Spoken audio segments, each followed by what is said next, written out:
Welcome today to our channel narcscon, where we deal with all things in relation to narcissism, helping people who have extracted themselves from a relationship with someone they may suspect is a narcissist, or you've been dumped from a relationship and you just can't understand why, and you find yourself in this genre of information looking for answers. So today's podcast is 15 ways narcissists will punish you. I find these type of podcasts quite helpful in relation to your self-identification process of whether you were with a narcissist, if you recognize a lot of things that are mentioned in a podcast like this, and you go to the DSM and the person that you're trying to analyze because they won't go for analysis themselves, or if they've totally disappeared from your life and you're left picking up the pieces, trying to recover, trying to figure out what the hell went on in the relationship and trying to make sense to enable you to bring your life to a point where you can go forward and heal from the experience that you've just had, or experiences that it brings up that you had in the past, and the light bulbs go on in relation to this person looks like they were a narcissist or are a narcissist or suffered from narcissistic personality disorder. And my gosh, what I'm finding out, this information is very similar, really applies to a parent or a teacher or a friend or a family member. So it's a journey. It's a hell of a journey that we find ourselves on when we're getting this information. So in any case, I will get into these points without further ado. I would just like to mention, as a client said to me recently, I don't tell people that I am a coach in this particular area often enough, or leave my details, and sometimes it's hard to find that information. So for anyone interested in coaching, I do coach people through this experience. I'm a certified life coach, and I have a lot of information and knowledge on the narcissistic personality disorder. So my email address is narcscon@gmail.com. That's narcscon@gmail.com for anyone looking to inquire about coaching. Okay, ways narcissists punish you.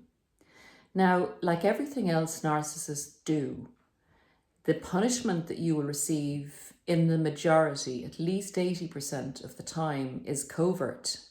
It is something the narcissist does to feel that they're in control of you, or when they're angry, they like to silently punish you and get satisfaction out of that, knowing that they're causing you problems or they're going against you in some way that they know is going to cause you pain, is going to destroy something in your life, is basically like what an enemy does. It's striking against you, and it's covert and it's cowardly, and this is how they do it. The first method that a narcissist will punish, usually their primary target, but it can be anybody that actually goes against them or dissatisfies them. And you can do that inadvertently without actually knowing that you've upset the narcissist. It's their perception of your loyalty or your lack of putting out for the narcissist, or someone giving you praise and the narcissist feeling hard done by or inferior because someone else is paying you attention. So you can annoy a narcissist in so many ways that you're unaware of. It's just not true. The first way you will get punished is, and this can be over days, the narcissist will withhold from you. If you want to look into it further, it's called a manipulation called withholding. What that looks like is they will omit to tell you some important information, or if you've asked them a question and you really need to know the answer, it's very important to you, and you know that they have that answer. They're either, say, technically very good, or they're a legal person, or they are a tax expert. There's something you need to know that's important to your life, and they hold you off. They say, I'll get back to you. I'm busy. I just don't have that information at the moment. So it's interfering with the progress of your life on someone that you should be able to rely on to help you or to support you or just be there for you, like a normal person would, even if they had no relationship with you and you asked them for help. They'd say, sure, I'll do my best. But this is a person now that you may be married to, or maybe a family member, and they're not helping you. Not only are they not helping you, they're kind of carrot dangling to you to say, I will do it soon, tomorrow, I'll do it at the weekend. So they're withholding something that you need, and they're extracting your distress from you, and that makes them feel superior. They know they're punishing you. They know it's causing you pain. The second way they'll punish you is they'll bait you. The narcissist will bait you into getting annoyed or being triggered.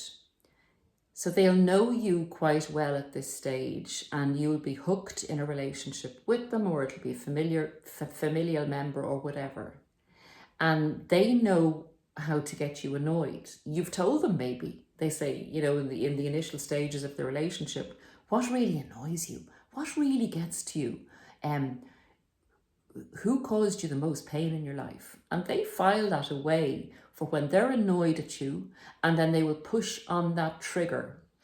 It won't be, it can be, but it's usually not directly, but it's usually building up into a trigger where they start with little things to irritate you that you don't like them doing, and that you've expressed you don't like them doing, and you're holding your patience in as much as possible. And then they'll come with the big trigger that they know will really upset you. And then they see you erupting in anger or crying in tears or just very upset in general, a big emotional reaction. That's the way they punish you, and they get so much satisfaction from that dastardly manipulation. And if you're down on your knees, crying and begging them to stop, they will persevere and make it worse. That is a real signal of a narcissist. That's a signal of a huge element of emotional immaturity and sadistic pleasure at the pain they're able to cause over another human being by simply manipulating them. They're not hitting you, they're not doing anything else, but they're jabbing you with swords of emotional torture. That is a big red flag, even if it only happened once and they cover their footprints or they cover their way up by being really nice to you for quite a long time afterwards. Someone that can do that once can do it a lot of times, or if they don't use that manipulation, look out for anything else that's on this list. This is one that a lot of people find dreadfully torturous, and it's the narcissist using triangulation. They use triangulation to put you down by usually upping somebody else. So there's either a third party, or there's a human being, or there's a thing they'll triangulate you with. But the purpose is to make you feel less than, to make you feel you need to improve or do better. And the other person who's on your level, say, maybe they're the same age, they live in the same area, they do the same job as you or something, but the narcissist will praise them to the hilt in your presence. And if you say anything about that, they will accuse you of being jealous of that other person or insecure, or they'll gaslight you and say, no, I didn't say that. Yeah, sure, they're good at their job, but what's your problem? Why does that upset you so much? And they'll use it to further torture you and engage you in an argument where they're superior. That'll be your punishment for maybe having been too uppity or too happy that day. You may have been delighted over maybe a piece of work that went very well, or someone gave you praise again. That's not acceptable for the narcissist, somebody else causing an emotional reaction in you. They have to bring it back to them being your controller. You're an extension of them. They're not happy if somebody else causes you any kind of thought process or reaction, emotional reaction, because that takes the control of you away from the narcissist. And you will be punished for that. Mark my words. And even if you're a very secure person going into the relationship, even if you have never suffered from jealousy in the whole of your life, by gum, after a relationship with a narcissist, you will have been triggered by that particularly diabolical manipulation, because they will persist in it and they will put it so much in your face that you can't nearly not react, unless you know you're with a narcissist and you walk out of that room and you pay them no attention whatsoever, or you grey rock them, you turn the subject around, you distract them in some way. So there are ways to handle it, and that's for a whole nother podcast, that particular manipulation. But that is one way a narcissist will punish you. Third-party critique is the most cowardly way the narcissist tries to punish, particularly their intimate partner. They can also do this in the workplace, where they will say, instead of coming right out and saying, look, could you do that differently? I think that, positive criticism, I think that would be better done that way. What do you think about that? Instead, they come at you and say, oh, so-and-so says that they don't like you. So-and-so says that you didn't do such a good job on that, or that they're thinking that they're going to have to, look for somebody else, that the work wasn't up to standard. I'm trying to think of some other examples. That they think you're unstable, that they heard that you were flirting when you were out the other day, something negative that they want to jibe you with, they want to poke you with, but they use another person who probably hasn't said that at all. And they often, if they say the third party, you say who, and they'll say everyone. They're great at those terms. Everybody, everywhere, all over, everyone thinks. So you can't usually pin them down as to who was the source of the critique of you. They usually try and deflect or gaslight you, or disappear, withdraw from the conversation, or change the subject and bring you down a rabbit hole. You okay, Remy? Sorry about that big plunk. Okay. The fifth way narcissist will punish you is lying by omission. So this comes into the withholding. It's information that would be very relevant to you, that you need to know to make a decision, and they don't tell you. They give you most of the story, but they leave out the crucial bit that can change the whole meaning of the story they're telling you, or the whole meaning of what somebody's asking, which is lying by omission.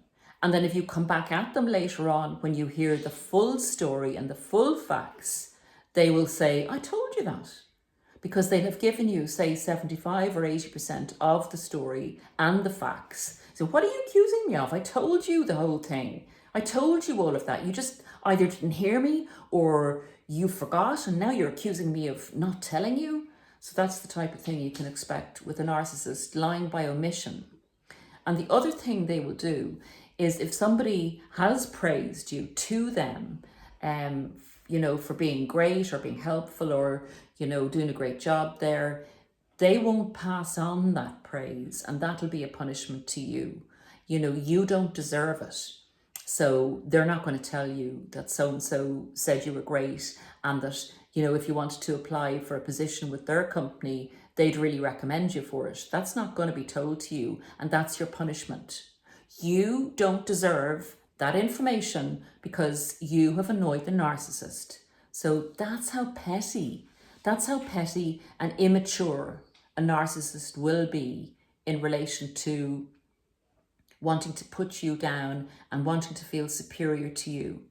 So that's a cognitive superiority that they will gain by lying by omission, by not giving you something that you need to have that was passed on to them to be passed on to you. Number 6. Well, this is a more obvious one. How will they punish you? They clean out your bank account and they disappear. So the list here of how a narcissist will punish their target or their victim is exhaustive, to be honest with you. So I'm just picking out some examples, some of the less obvious ones that, you're feeling bad in the relationship or you're feeling bad afterwards and you can't quite put your finger on why you feel so bad. These are the techniques that have been used on you to groom you into a thought process where you don't think you're actually good enough after the relationship is over. But anyway, this is a more obvious one. And in a way, this is dreadful because you're left, destitute or without money or in a dreadful financial situation. But in a way, it's something tangible. And I know you'll say that's weird, but the other ones are so difficult to pinpoint as to why you feel so bad. At least if your money is cleared out of your bank account, this person has done something really bad to me and it's a tangible fact. And whenever you might have cognitive dissonance or feel like going back to that person or, not sure of yourself as to did they really hate me? I thought they loved me. Well, they cleared out your bank account. So,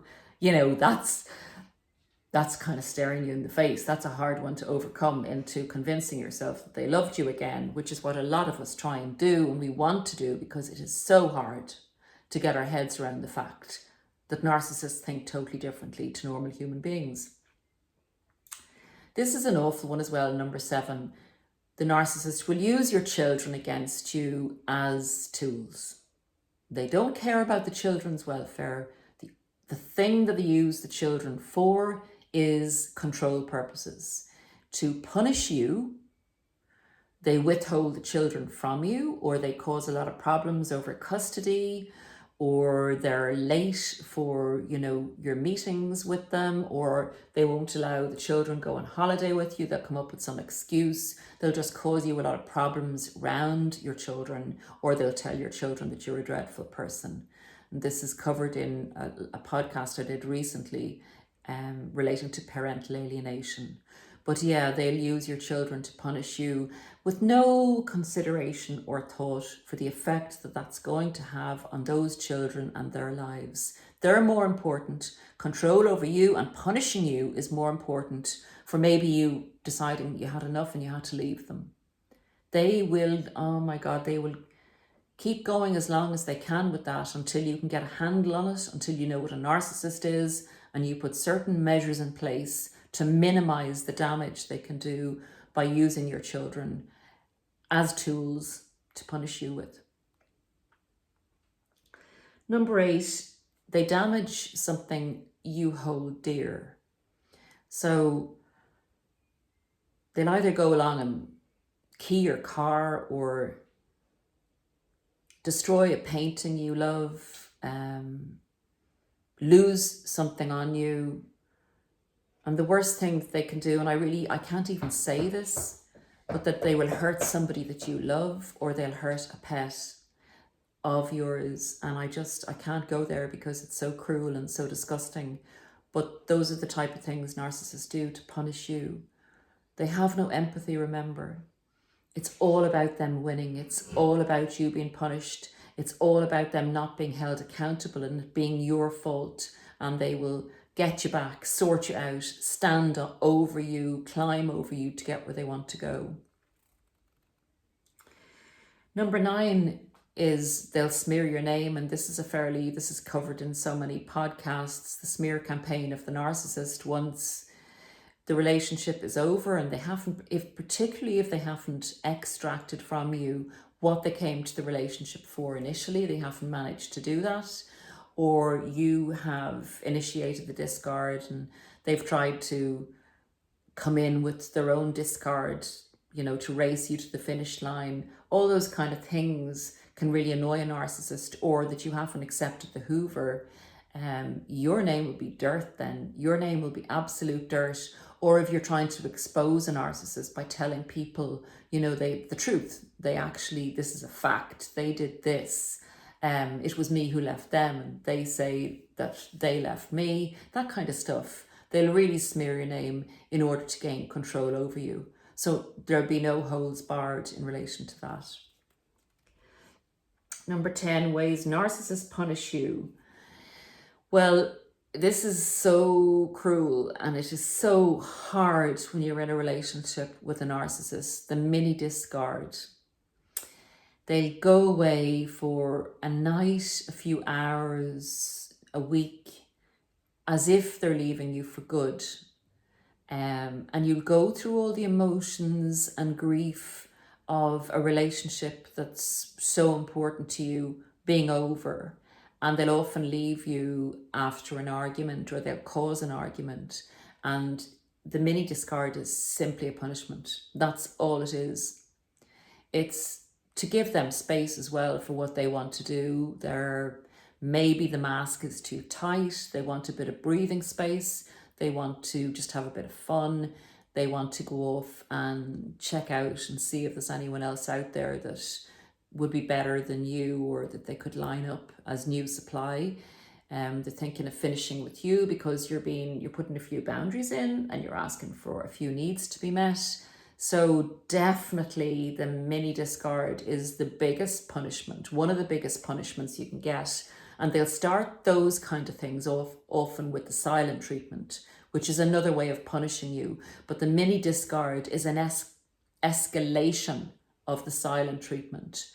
So they will let you go through all of that pain. They may not contact you at all, say for a week. Then they may open up contact, or you may be texting them like, why, what, you know, what have I done? What's going on? Is there something wrong with you? All the questions you would ask when somebody behaves this oddly in a relationship, when the mini discard is after an insignificant argument and the narcissist has disappeared.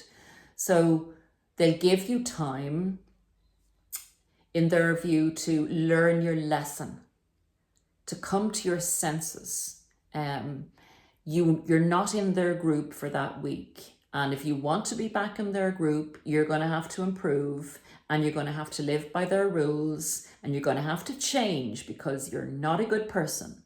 And there's lessons to be learned, and you will only be accepted back on certain terms and conditions.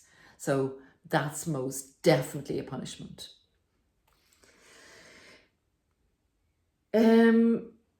The final discard then is the real biggie punishment. And again, it's so weird because the narcissist withdrawal, and I must do a podcast on this, the narcissist withdrawal is gradual. You know, you first get the drawing back on the emotional output after the love bomb stage. Then you'll get maybe a silent treatment or a disappearance like a mini discard. Then you get the final discard, which is devastating. It takes people out, literally. You get the final discard, and you think it's the final discard, but then the narcissist comes back months later or a year later. It's just an extended period of punishment time for you to be more under control. And then if the narcissist needs co-align or align with, if the narcissist needs align with your punishment period being over, you'll be re-engaged with again. So literally the final discard can be categorized in the category of how do narcissists punish their victims. Another awful one can really get to people is the social media punishment, and that's after the narcissist has left. They love to compound your punishment.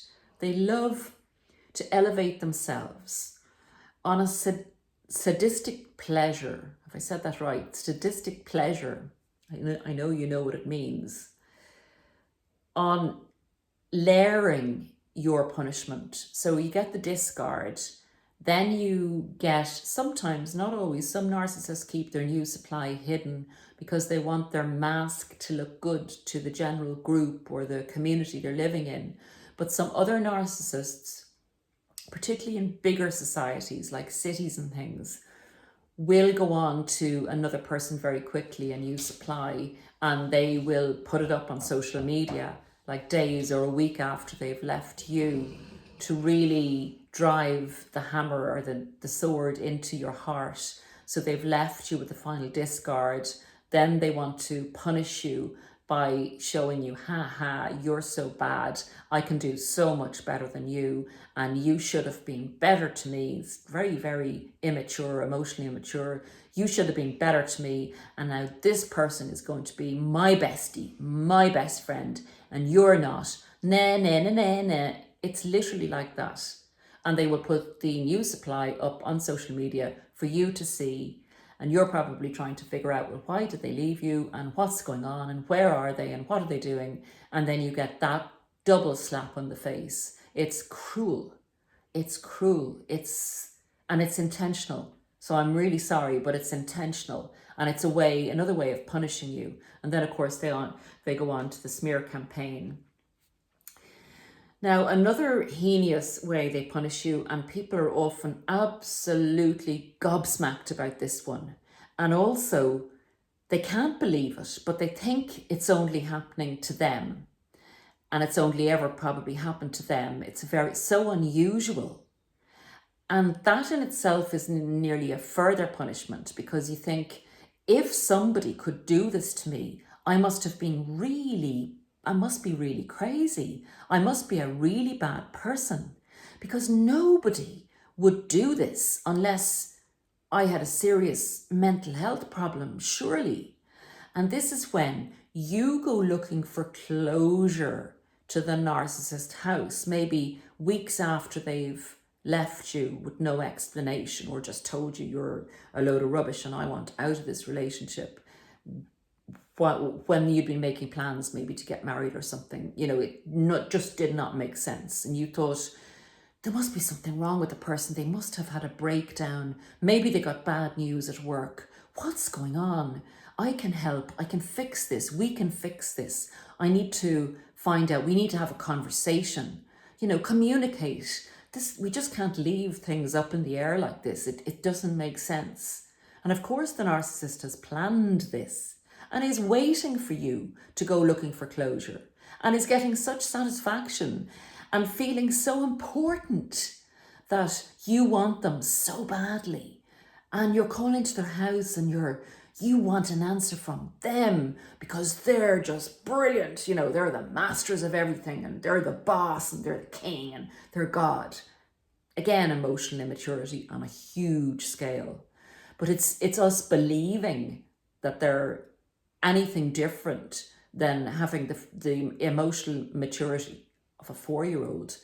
And that's no insult to you guys who are 4, because you're good guys and good girls, but these are people that are really, that's the emotional immaturity stage they're at, with a very sadistic bent to their personalities when they feel that you need to be punished. So they may be nice to a lot of people. They maybe even do good deeds in their lives.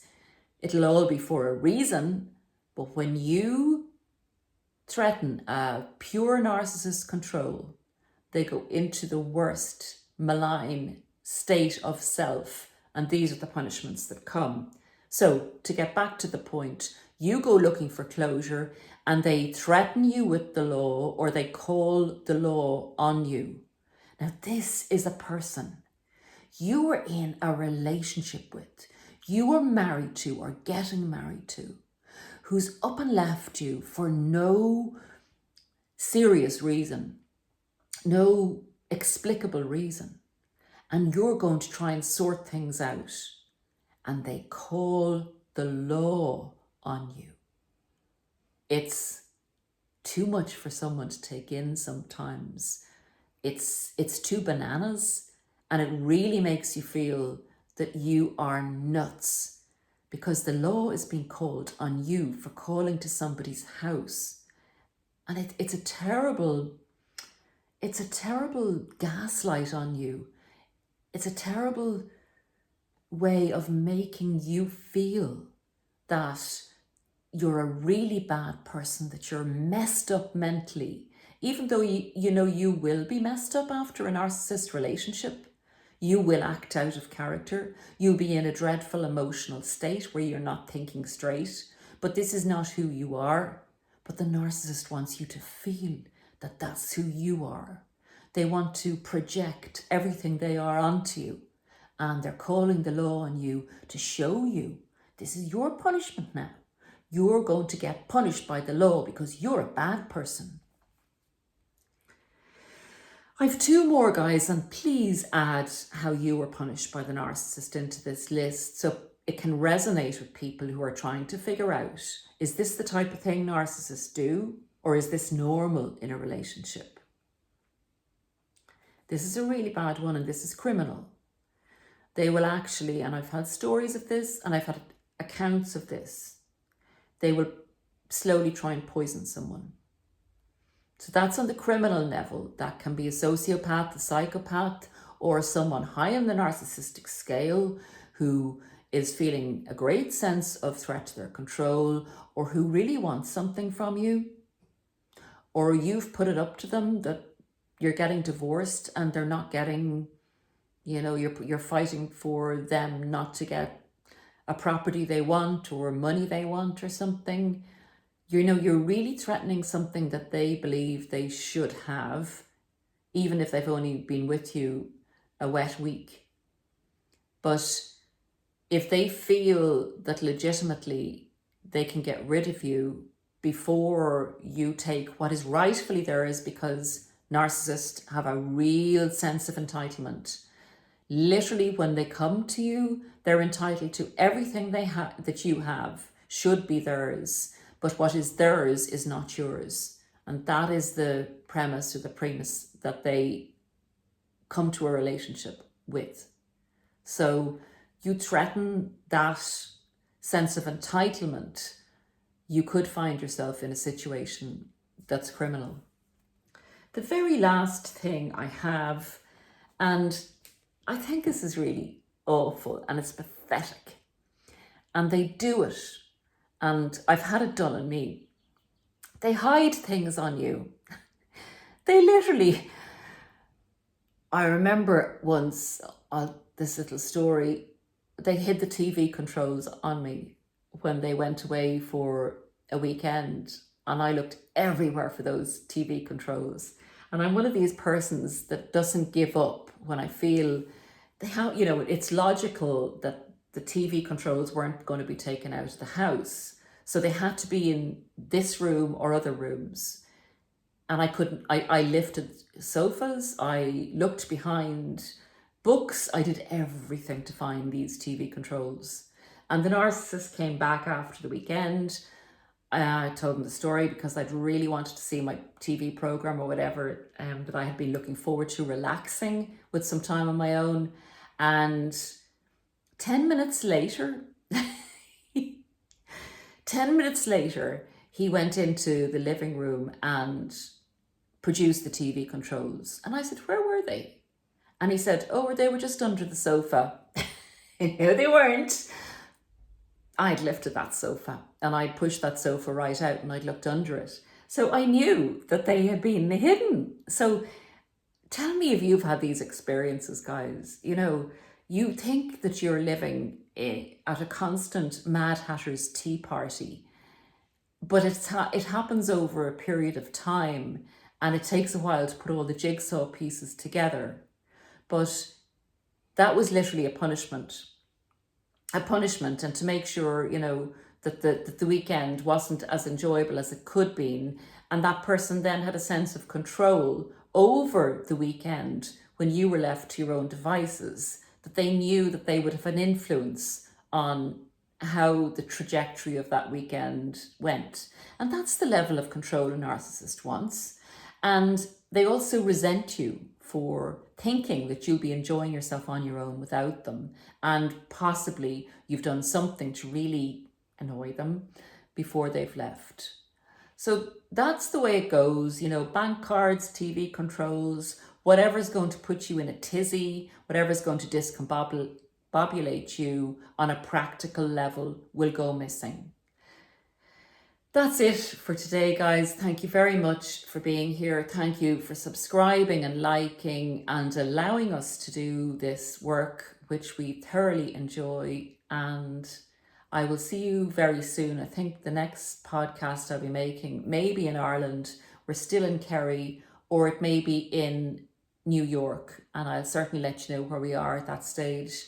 And I look very forward to our next chat. And sorry, there's been a bit of space, a bit of length between the podcasts. I'm going to try and bring it back to at least 5 days and then get back to 4, just being a bit busy with other things. So take great care of yourselves, and I will see you again soon. Bye.